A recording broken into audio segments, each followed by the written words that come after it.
నమస్తే, welcome to BCN news. నేను విజయలక్ష్మి. ముందుగా ముఖ్యాంశాలు. మే 2న అమరావతిలో ప్రధాని మోదీ పర్యటన. సుమారు 1,00,000 కోట్ల రూపాయల విలువైన అభివృద్ధి పనులకు శ్రీకారం చుట్టనున్నారని మంత్రి పయ్యావుల వెల్లడి.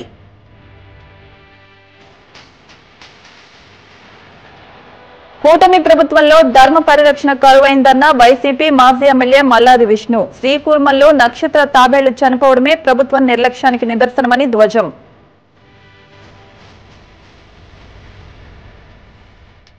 వైసీపీ ఎమ్మెల్సీ అనంతబాబు చుట్టూ బిగిస్తున్న ఉచ్చు. డ్రైవర్ సుబ్రహ్మణ్యం హత్య కేసు పునర్విచారణకు కాకినాడ జిల్లా ఎస్పీ బిందు మాధవ్ ఆదేశాలు.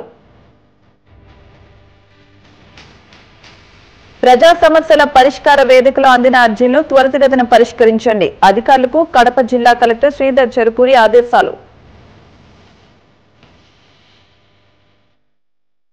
ఆంధ్రప్రదేశ్ రాజధాని అమరావతి పునర్నిర్మాణ పనులకు ప్రధానమంత్రి నరేంద్ర మోదీ చేతుల మీదుగా శ్రీకారం చుట్టేందుకు రాష్ట్ర ప్రభుత్వం సన్నాహాలు చేస్తోంది. మే 2వ తేదీన ప్రధాని అమరావతిలో పర్యటించి సుమారు 1,00,000 కోట్ల రూపాయల విలువైన అభివృద్ది పనులను ప్రారంభించనున్నారని మంత్రుల కమిటీ వెల్లడించింది. ప్రధాని పర్యటన విజయవంతం చేసేందుకు అవసరమైన ఏర్పాట్లపై కమిటీ ప్రత్యేకంగా దృష్టి సారించింది. ప్రధాని మోదీ పర్యటన ఏర్పాట్లపై చర్చించేందుకు మంత్రులు నారాయణ, పయ్యావుల కేశవ్, నాదెండ్ల మనోహర్లతో కూడిన కమిటీ విజయవాడలోని జలవనరుల శాఖ క్యాంపు కార్యాలయంలో ఉన్నత స్థాయి సమావేశం నిర్వహించింది. అమరావతి పునర్నిర్మాణ వేదిక నుంచే ప్రధాని మోదీ 1,00,000 కోట్ల రూపాయల విలువైన పనులకు ప్రారంభోత్సవం లేదా శంకుస్థాపన చేస్తారని మంత్రి పయ్యావుల కేశవ్ స్పష్టం చేశారు. ఈ పనులన్నిటికీ ఇప్పటికే ఆర్థిక వనరులు సమకూరాయని, కాంట్రాక్టర్లను కూడా ఖరారు చేశారని ఆయన తెలిపారు. ప్రధానమంత్రి గారి పర్యటన విజయవంతంగా జరగాలనేటువంటి లక్ష్యంతో ఈరోజు రాష్ట్ర ప్రభుత్వం తరఫున ఏర్పాట్లు చేయడం జరుగుతుంది. ఇటు అమరావతి, అటు పోలవరం, ఈ 2 ప్రాజెక్టులకి కేంద్ర ప్రభుత్వం పెద్ద ఎత్తున సపోర్ట్ చేయడం అనేటువంటిది తెలుగువారిగా మనం అందరం కూడా అభినందించాల్సినటువంటి అంశం. ఇది ఆగిపోయినటువంటి పోలవరాన్ని ఆల్రెడీ పనులు ప్రారంభించడం జరిగింది. ఆగిపోయినటువంటి అమరావతిని సెల్ఫ్ ఫైనాన్సింగ్ ప్రాజెక్టుగా రాష్ట్ర ప్రభుత్వానికి పెద్ద బర్డన్ లేకుండా, రాష్ట్ర ప్రభుత్వ ఖజానా నుంచి పెద్దగా మనం ఆర్థికంగా సపోర్ట్ చేయకుండా అమరావతికి డబ్బులు కేంద్రం నుంచి తీసుకుని ఆ తర్వాత అమరావతి వాళ్ళకున్నటువంటి భూముల్ని సేల్ చేసి ఆ లోన్స్ రీపే చేసే మెకానిజంలో కేంద్ర ప్రభుత్వం మనకు సహాయం చేయడం జరిగింది. వారికి మనం అందరం కూడా ధన్యవాదాలు చెప్పాల్సినటువంటి పరిస్థితి ఉంది. ఈ ధన్యవాదాలు ఏ రకంగా ఉండాలంటే రేపు వచ్చేటువంటి కార్యక్రమంలో మనం అందరం కూడా ఏర్పాట్ల వరకు చూస్తే ఖచ్చితంగా ఈ చుట్టుపక్కల ఉన్నటువంటి జిల్లాల నుంచి కూడా అందరినీ కూడా ఆహ్వానించడం జరుగుతూ ఉంది. అట్లానే ప్రతి ప్రాంతం నుంచి కూడా ప్రతినిధులు రావాలని చెప్పేసి కోరుకుంటా ఉన్నాం. దాదాపు 1,00,000 కోట్ల రూపాయలకు సంబంధించినటువంటి ఫౌండేషన్స్ ప్రధానమంత్రి గారు ఆ రోజు ఇనాగరేషన్ చేయబోతున్నారు, ప్రారంభం చేయబోతున్నారు. ఇవన్నింటికి ఫైనాన్స్ టైఅప్ చేయబడింది. ఈ ఫైనాన్స్ టైఅప్ చేయబడి పనులు ప్రారంభానికి సిద్ధంగా ఉన్నాయి. కాంట్రాక్టర్లు ఫైనలైజ్ అయిపోయినారు. ప్రధానమంత్రి గారు ప్రారంభం అని చెప్పగానే నెక్స్ట్ డే నుంచే పనులు ప్రారంభించేలాగా ఏర్పాట్లు చేయడం జరిగింది. 1,00,000 కోట్ల రూపాయలకు సంబంధించినటువంటి పనులన్నీ ప్రధానమంత్రి గారి చేతుల మీదుగా మనం ప్రారంభోత్సవం రేపు జరుపుకోబోతున్నాం. ఎంతో ప్రతిష్టాత్మకంగా అమరావతి రాజధాని నిర్మాణం మరొకసారి రాష్ట్ర ప్రజలకి పునరంకితం అవడానికి కోసం ఒక చక్కటి అవకాశంగా భావించి గౌరవ ప్రధానమంత్రి గారు ఆ రోజున 3ంటికి విజయవాడకు చేరుకునే నేపథ్యంలో మా మంత్రుల ఉపసంఘం గౌరవ ముఖ్యమంత్రి గారి ఆదేశాల మేరకు వివిధ డిపార్ట్మెంట్లని సమన్వయపరుచుకుంటూ ఏ విధంగా ఇక్కడికి వచ్చేస్తున్న ప్రజానికానికి ఎక్కడ కూడా ఇబ్బంది కలగకుండా కార్యక్రమం విజయవంతంగా ముందుకు తీసుకెళ్ళడానికి మేము చేయాల్సిన ఏర్పాట్ల పైన చాలా లోతుగా మేము సమీక్షించడం జరిగింది. ప్రతి కార్యక్రమం గురించి ఏది ఆలోచించినా కూడా ఇక్కడ ప్రజలు చేసిన త్యాగాలు, అమరావతి రాజధాని కోసం భూములు ఇచ్చిన రైతులు, గతంలో మూర్ఖమైన నిర్ణయాలతో ఆ ప్రభుత్వం ఏ విధంగా మహిళా రైతుల్ని, ఎవరైతే రైతులు పాపం రాష్ట్ర రాజధాని నిర్మాణం కోసం వాళ్ళు ఏ విధంగా భూములు ఇచ్చారో వాళ్ళని ఇబ్బంది పెట్టారో అటువంటి రైతులందరినీ కూడా గౌరవించుకోవడానికి కోసం ఇదొక వేదికగా మారాలని మా అందరి ఆలోచన. దానికి అనుగుణంగా ఈ ప్రాంతంలో జరిగిన అభివృద్ధి కార్యక్రమాలు, జరగబోయే అభివృద్ధి కార్యక్రమాలు, అట్ ద సేమ్ టైం ఎవరైతే పాపం నిలబడి ఆ రోజున ఆ రైతులు మా కోసం ఈ త్యాగం చేశారో వాళ్ళందరినీ గౌరవించుకుంటూ ముందుకు తీసుకెళ్ళడానికి కోసం ఈ కార్యక్రమం నిర్మాణం జరుగుతుంది. వివిధ పార్టీల నియోజకవర్గాల నుంచి మా నాయకులందరినీ కూడా జిల్లాల వారీగా వాళ్ళని కూడా ఈ కార్యక్రమంలో పాలు పంచుకునే విధంగా, భాగస్వాములు చేసే విధంగా వాళ్ళందరినీ కూడా ఆహ్వానించడం రాబోయే రోజుల్లో చేయబోతున్నాం. అన్ని జిల్లాల నుంచి పార్టీ నాయకులు సమన్వయపరుచుకుంటూ క్యాడర్తో పాటు నాయకత్వం కూడా కలిసి వచ్చేటట్టు ఈ కార్యక్రమాన్ని విజయవంతం చేసేటట్టు ప్రతి ఒక్కరం కూడా దీనికి ఒక ప్రణాళికబద్ధంగా ముందుకు తీసుకెళ్తామని ఈ సందర్భంగా మీకు తెలుపుకుంటున్నాను. కూటమి ప్రభుత్వం వచ్చాక రాష్ట్రంలో ధర్మ పరిరక్షణ అనేది కరువైందని వైసీపీ మాజీ ఎమ్మెల్యే మల్లాది విష్ణు విమర్శించారు. శ్రీకూర్మంలో నక్షత్ర తాబేళ్లు చనిపోవడం ప్రభుత్వ నిర్లక్ష్యానికి నిదర్శనమన్నారు. తాడేపల్లి వైసీపీ కేంద్ర కార్యాలయంలో ఆయన మీడియాతో మాట్లాడుతూ వైకుంఠ ఏకాదశి రోజు సరైన ఏర్పాట్లు చేయకుండా 6 భక్తుల మరణానికి కారకులయ్యారని ధ్వజమెత్తారు. కాశీనాయన దివ్యక్షేత్రంలో గోశాల అన్నదాన సత్రాలను నిలువునా కూల్చేశారన్నారు. ఇప్పుడు శ్రీకూర్మంలో నక్షత్ర తాబేళ్లు మృత్యువాత పడ్డాయని, తాబేళ్ల సంరక్షణే కాదు పార్కు నిర్వహణను కూడా ప్రభుత్వం పట్టించుకోవడం లేదని ఆయన దుయ్యబట్టారు. ప్రభుత్వం యొక్క వైఫల్యానికి, కూటమి ప్రభుత్వం యొక్క బాధ్యత రాహిత్యానికి నిదర్శనమే శ్రీకూర్మంలో నక్షత్ర తాబేళ్లు మరణించడం అని చెప్పని మనకి స్పష్టంగా అర్థమవుతుంది. అనేక రకాలైనటువంటి విశిష్టత కలిగినటువంటి క్షేత్రం శ్రీకూర్మం. ఎందుకంటే స్వయంభూగా వెలిశారు స్వామి. 2వ అవతారంలో శ్రీకూర్మం. అలాగే అక్కడ రోజువారీ అభిషేకాలు జరుగుతూ ఉంటాయి. విష్ణాలయాల్లో జరిగేటటువంటి రోజు అభిషేకాలు.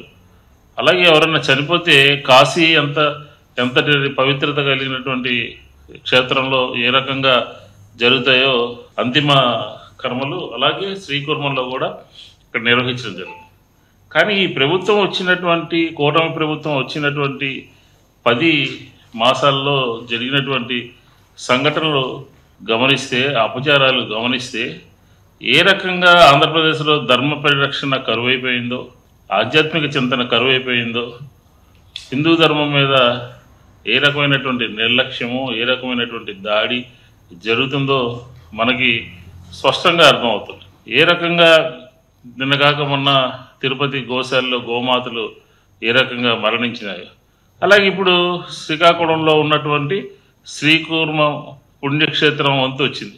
మహావిష్ణువు అవతారమైనటువంటి తాబేళ్లు నిర్లక్ష్యం మూలంగా, అశ్రద్ధ మూలంగా అక్కడ మృత్యువాత పడ్డాయి. దాదాపుగా 15 నక్షత్ర తాబేళ్లు మృతి చెందాయి అని చెప్పని మనకి అక్కడ ఉన్నటువంటి పత్రికల్లో వచ్చినటువంటి అక్కడ ఉన్నటువంటి పరిస్థితిని బట్టి మనకు అర్థమవుతుంది. ఇలాంటి మహావిష్ణువు అవతారమైనటువంటి తాబేళ్ల నిర్వహణ కూడా శ్రీకూర్మంలో కూటమి ప్రభుత్వం పూర్తిగా వైఫల్యం చెందింది, గాలి కదిలేసింది అని చెప్పని ఈ సందర్భంగా మనం చెప్పాలి. మహాపుణ్యక్షేత్రంలో తాబేళ్లు చనిపోవడం అనేది ఒక దారుణమైన విషయం కదా. అంతటి ప్రాశస్త్యం కలిగినటువంటి ఈ పుణ్యక్షేత్రంలో ఈ రకంగా ఎండోమెంట్స్ ప్రభుత్వం యొక్క నిర్లక్ష్యం మూలంగా, అశ్రద్ధ మూలంగా, పర్యవేక్షణ లోపం మూలంగా శ్రీకూర్మంలో తాబేళ్ల పరిరక్షణకు సరైనటువంటి చర్యలు తీసుకోకపోవడం మూలంగా ఇలా జరిగిందని భక్తులందరూ కూడా ఆవేదన చెందుతున్నారు. ఇది వాస్తవం కదా. నేను చెప్పినటువంటి సంఘటనలన్నీ ఆంధ్రప్రదేశ్లో మీ కూటమి ప్రభుత్వ హయాంలో జరిగినటువంటి సంఘటనలు. మేము ప్రతిపక్షంగా భక్తుల పక్షాన, హిందూ ధర్మం పక్షాన మేము మాట్లాడుతూ ఉంటే ఒక్కళ్ళు కూడా దీని గురించి మాట్లాడినటువంటి పాపాను పోలేదు. అక్కడ ఉన్నటువంటి తాబేళ్ల నిర్వహణే కదా, అక్కడ పార్కు యొక్క నిర్వహణ కూడా సరిగా చేయలేనటువంటి దుస్థితిలో అక్కడ ఉన్నటువంటి అధికారులు అందరూ ఉన్నారని చెప్పి మనకు స్పష్టంగా అర్థం. ఒక మాటలో చెప్పాలంటే రాష్ట్రంలో టీడీపీ కూటమి ప్రభుత్వం ఏర్పడిన నాటి నుంచి హైందవ ధర్మానికి వ్యతిరేకమైనటువంటి సంఘటనలు అనేకం జరుగుతూ ఉన్నాయి. దీనికి ఎవరు సమాధానం చెప్తారు? ఎండోమెంట్ శాఖ చెప్తుందా? ప్రభుత్వం చెప్తారా? అధికారులు చెప్తారా? లేకపోతే రాజకీయ నాయకులు, మంత్రులు, ఈ రాష్ట్రంలో పరిపాలిస్తున్నటువంటి వారు చెప్తారా? ఒక్కళ్ళు కూడా కిమ్మనకుండా, మాట్లాడకుండా, జరిగినటువంటి సంఘటనల పట్ల బాధ్యత వహించకుండా, అదే గత ప్రభుత్వ హయాంలో ఎక్కడ ఏది జరిగినా కూడా గగ్గోలు పెట్టేసి అవాస్తవాలను ప్రచారం చేసి బురద జల్లేసి ఉన్నటువంటి పరిస్థితి మనం ఆ రోజు చూసాం. ఈరోజు ఎందుకని మీరు సమాధానం చెప్పలేకపోతున్నారు, జరిగినటువంటి సంఘటనలకు ఎందుకు బాధ్యత తీసుకోలేకపోతున్నారో అర్థం కానటువంటి పరిస్థితి ఈరోజు ఉంది. 2014 నుంచి 19 వరకు జరిగినటువంటి సంఘటనలు చూస్తే అసలు ఆంధ్రప్రదేశ్లో తెలుగుదేశం ప్రభుత్వానికి, కూటమికి అసలు హిందూ ధర్మం పట్ల, దేవాలయాల వ్యవస్థల పట్ల ఏమాత్రమైనా భక్తి శ్రద్ధలు ఉన్నాయని చెప్పి మనం అడగాల్సినటువంటి పరిస్థితి ఉంది. అంటే ఈ ప్రభుత్వానికి చిత్తశుద్ధి ఉన్నట్టా లేనట్టా? అంటే ఆంధ్రప్రదేశ్లో జరుగుతున్నటువంటి సంఘటనలు ఎత్తి చూపుతూ ఉంటే దీని మీద ప్రత్యేకమైనటువంటి శ్రద్ధ తీసుకోవాలని చెప్పని అడుగుతూ ఉంటే ఎవరు ఎందుకని మాట్లాడలేకపోతున్నారు? ఎందుకని ఇలాంటి సంఘటనలు జరగకుండా ఆపలేకపోతున్నారు? ఎందుకని ఈ దేవాలయాలలో జరుగుతున్నటువంటి నిర్లిప్తత, అక్కడ ఉన్నటువంటి పరిస్థితుల్ని మార్చేటటువంటి చర్యలు ఎందుకు చేపట్టలేము? వైసీపీ ఎమ్మెల్సీ అనంతబాబు దగ్గర డ్రైవర్ గా పనిచేసిన దళిత యువకుడు వీధి సుబ్రహ్మణ్యాన్ని హత్య చేసి డోర్ డెలివరీ చేసిన కేసును సీట్తో తిరిగి సమగ్ర విచారణ జరిపించాలని రిటైర్డ్ డీజీపీ ఏబీ వెంకటేశ్వరరావు ప్రభుత్వాన్ని డిమాండ్ చేశారు. కాకినాడ జిల్లా జి మామిడాడి గ్రామంలో సుబ్రహ్మణ్యం కుటుంబ సభ్యులను కలిసి ఆయన వివరాలు సేకరించారు. వారితో కలిసి కాకినాడ జిల్లా కలెక్టర్ ఎస్పీని కలిసి బాధిత కుటుంబానికి ఇంకా అందవలసిన ఆర్థిక సహాయం గురించి చర్చించి కేసు పురోగతిపై వివరాలను అడిగి తెలుసుకున్నారు. ఈ నేపథ్యంలో హత్య కేసు పునర్విచారణకు కాకినాడ జిల్లా ఎస్పీ బిందు మాధవ్ ఆదేశించారు. విచారణ అధికారిగా ఐపీఎస్ అధికారి, కాకినాడ సబ్ డివిజనల్ పోలీస్ అధికారి మనీష్ దేవరాజ్ పాటిల్ను నియమిస్తూ ఉత్తర్వులు జారీ చేశారు. విచారణ నివేదికను 60 రోజుల్లో జిల్లా ఎస్పీకి, డీజీపీకి అందజేయాలని పేర్కొన్నారు. అవసరమైతే సంబంధిత న్యాయస్థానంలో అనుమతి పొందిన తర్వాత దర్యాప్తు చేపట్టి అదనపు ఛార్జిషీట్ను కోర్టులో దాఖలు చేయాలని పేర్కొన్నారు. పంచనామా కూడా ఎస్పీ గారికి తెలీదా? మభ్య పెట్టడం, కైసుని మసిగూసి మారేడుగాయ చేయడం ఒక్కటే ఇందులో ఇంటెన్షన్ లాగా కనిపిస్తాయి.